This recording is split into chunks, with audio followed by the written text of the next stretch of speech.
ఆంధ్రప్రదేశ్ రాజధాని అమరావతి నిర్మాణ పనుల్లో వేగం మరింత పెంచాలని ముఖ్యమంత్రి చంద్రబాబు నాయుడు అధికారులను స్పష్టంగా ఆదేశించారు.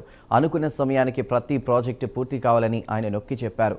వేగం, నాణ్యత, సకాలంలో డెలివరీ లక్ష్యంగా రాజధాని పనులు జరగాలని సీఎం అన్నారు. గతంతో పోలిస్తే పనుల్లో కొంత వేగం పెరిగినప్పటికీ ఇంకా వేగం పెంచాల్సిన అవసరం ఉందని ఆయన అభిప్రాయపడ్డారు.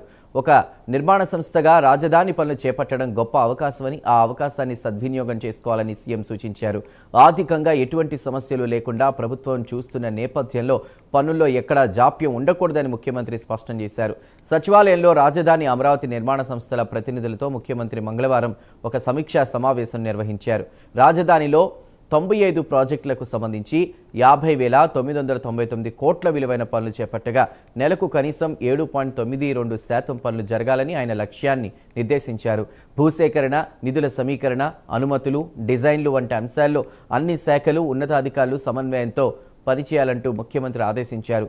అమరావతి అంటే కేవలం 29 గ్రామాల సమాహారంగా కాకుండా విజయవాడ, గుంటూరుతో కలిసి చూడాలన్నారు. అందుకు తగిన విధంగా ఆయా ప్రాంతాల్లో మౌలిక వసతుల ప్రాజెక్టు పనులు జరగాలని సూచించారు. ఇక రోడ్ల నిర్మాణంతో పాటు పచ్చదనం పెంపుపై కూడా దృష్టి పెట్టాలని ఆదేశించారు. తాను కూడా ఇకపై రాజధాని పనులను స్వయంగా పరిశీలిస్తానని ముఖ్యమంత్రి స్పష్టం చేశారు.